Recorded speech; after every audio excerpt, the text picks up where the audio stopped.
Hello everyone, welcome to Age of Sigmar Stormground. I'm Jeff Lydell, CEO of Gasket Games, and I'm joined by our design director, Ian Christy. In this video, we'll be showcasing gameplay from one of Stormground's replayable roguelike campaigns, and talking you through some of the various tactical options available to you thanks to our rich gameplay and customization systems.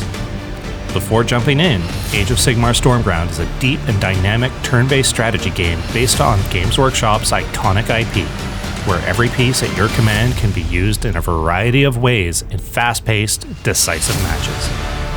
Stormground allows you to control 3 distinct armies, the Stormcast Eternals, Nighthaunt, and Maggotkin, with completely different units, skill sets, and story.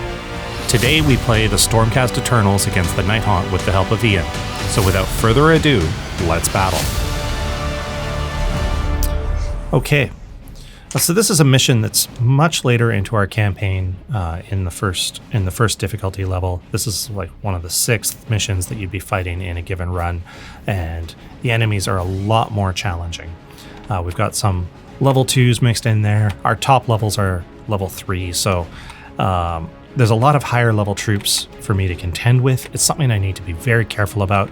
On top of that, my warband is a little worse for wear. I've taken some losses and I haven't been able to pick up all the equipment that I'd like to on this run. And as a result, we aren't at full fighting strength. So I'm going to have to do everything I can to make my way through these waves with Freya, try and keep her alive, and protect the troops that I do have available, and have a chance at surviving these turns. It's not all bad. I do have a large number of upgrades that are available to me. I've got a Spirit Storm ability that's been equipped to my Knight Incanter. I have several upgrades on the Castigator squad that makes them much stronger at range combat. And we've got a Hunter squad out with a number of useful skills attached to it. Hunters have a decent melee attack. They don't have the best survivability though, so I'm going to have to be very careful with them. There's a couple things to contend with on the field. We have some useful hills. There are some sight blockers or movement blockers that are going to prevent me from being able to path through these different areas. And then finally, we have these hazards. These are insta-kill hazards. Anything that gets knocked into these hexes is going to be killed right away. And that's great information for... or that's a great ability to be able to use against the enemy units, but it's also something that can be used against you. In the case of several of these troops here, there are some knockback skills sitting on these chain rasps. It's something that we need to be very careful about with how they position and how we are positioned. All right, with that, let's get started.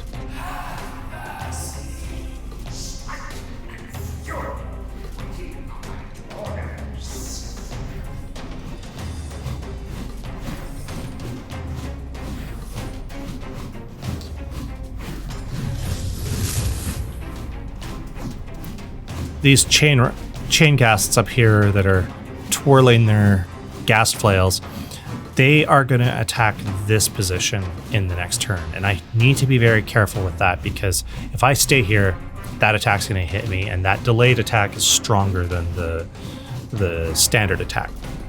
So I need to move. I also need to contend with this Dreadblade Harrows who's on the field. Because it's the early turns, I haven't earned much ether yet. Ether is created from unspent power. Because I didn't spend my 3 power points that I had at the start of the turn, I now have 1.5 ether. Ether's used for my abilities. I can use it to attack with my Hammer Slam. I don't have enough to use my challenge ability, but that is enough that I can step up here and both do a couple points of damage here across these 2 Dreadblade Harrows that I'm fighting, and also do some armor damage to the unit that I attacked directly with the hammer. This is an upgraded hammer called the Hammer of Rending. It lets me do armor damage, which is useful to reducing the amount of resistance that the stronger units have. Also going to take this opportunity to bring out my Castigator squad. I'm going to risk putting them right next to my Celestant. I want to be able to put them onto this hill in the next turn. Because the castigators can't move the turn they spawn, I have to be very conscious of when I do that.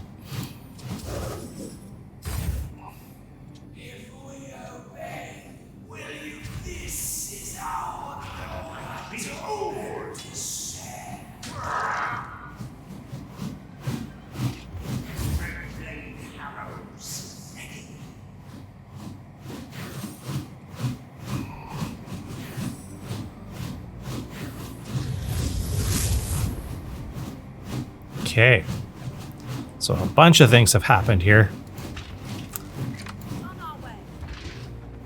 I'm going to move my castigators up the hill. Because I moved, I can't take advantage of the Great Bow Shot in this turn. There are skills that'll allow you to do that, but I don't have one equipped. But I can use my indirect fire, and that's been upgraded with a bonus range to it. And that's going to be useful because there's a bunch of these guys available to me to attack. I could take advantage of, or take a stab at getting some of these ranged, or these melee troops that are closing in on me. But I think I'm going to take advantage of this to do some damage to these chain ghasts that are going to be plinking away at me because they're less likely to move around. My hero, we're gonna have to reposition my hero, I think. So we'll move over to here. Not too worried if the enemy take that lore jar. I am worried about getting pulled into these hazards.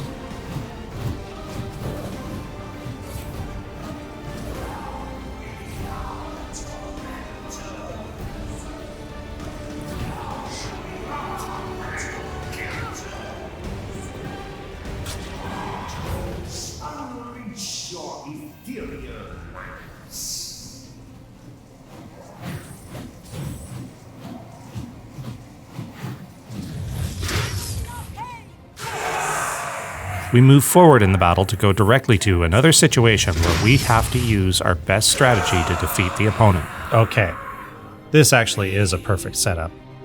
And now I have enough ether to do this. So we talked a bit about the Spirit Storm. Spirit Storm, we'll just get this going here and we'll cast it. It does area of effect damage. It also will do damage to anything moving in or out of it. And if you remember my knockback, I have the ability to do that. So I'm going to knock that chain rasp into the Spirit Storm, do a little more damage to it. And we'll see if we can finish them off with our castigators. Now, if they move out of that, they're dead. If they stay there, they'll die from the castigator shot. It's important to use the different skills of your warband together. Even though I'm fighting at a disadvantage, I'm able to turn this around in my favor.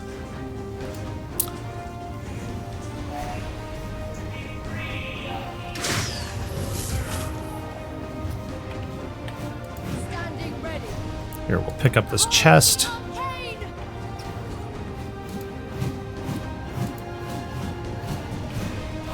There's some nice items in that chest. It's purple.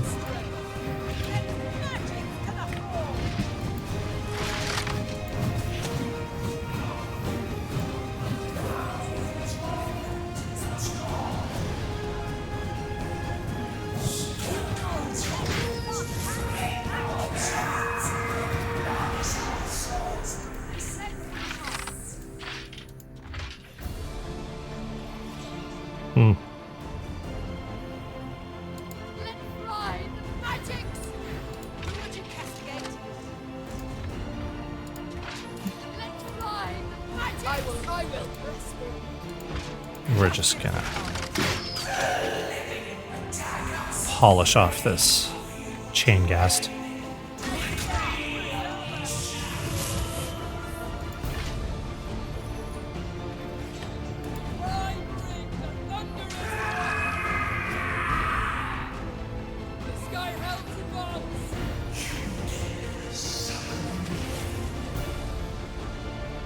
Okay. Got a Knight of Shrouds. It's level 2. It's got a strong attack. I need to be quite careful against this. And in the next turn, there's going to be a whole host of ghosts to support him as well. Ian, do you have any advice for this situation right now? This is a really good chance to stand on the spawn indicators and basically block the spawn and force those enemies to delay and spawn in a different hex. Or it's a chance to put an indirect fire down on the spawn hexes so that when they spawn, they're spawning in on positions that are going to take damage. Or both of those things. All right. Well, none of my troops have the movement to be able to get to a spawn point because I already moved my hero. So I'm going to take advantage of the ranged attack there. I'm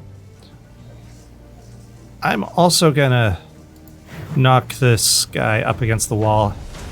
Doing it against the edge of the map doesn't do extra damage like it does against rocks or units, but it will keep him in the fire there, which helps bring him down a bit.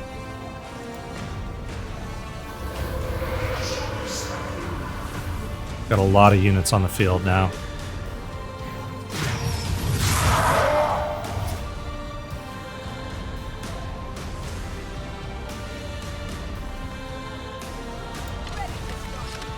So I need to be quite careful here because there's a lot of units that could do damage to me. And I've spent a lot of my skills, so the chances for me to crowd control this mess are quite limited. Let's see how this works out. Gonna bring them down there.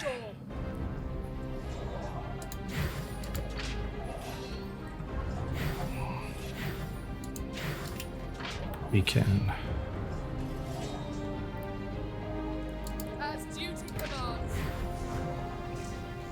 afford a hammer slam there.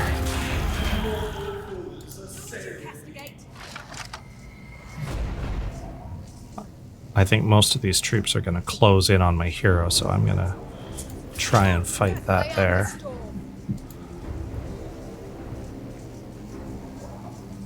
And I'm going to leave my Incanter where she is because I don't want her to get killed in the next turn.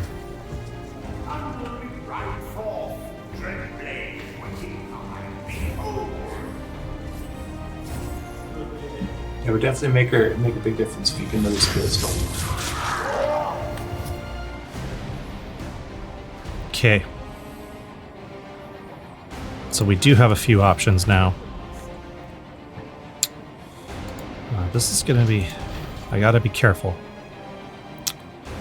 So once again, I think Spirit Storm is a good choice for us here.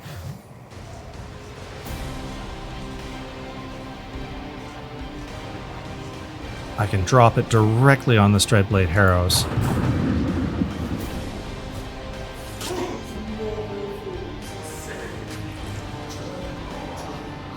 That also means that in order for this Knight of Shrouds to move out of here, it's going to take damage. And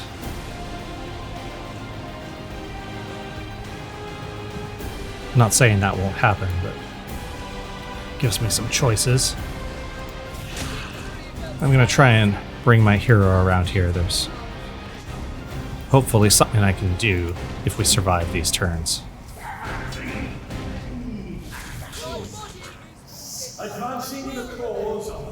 Well, if you knock him into a hazard, it'd be good. That's right. So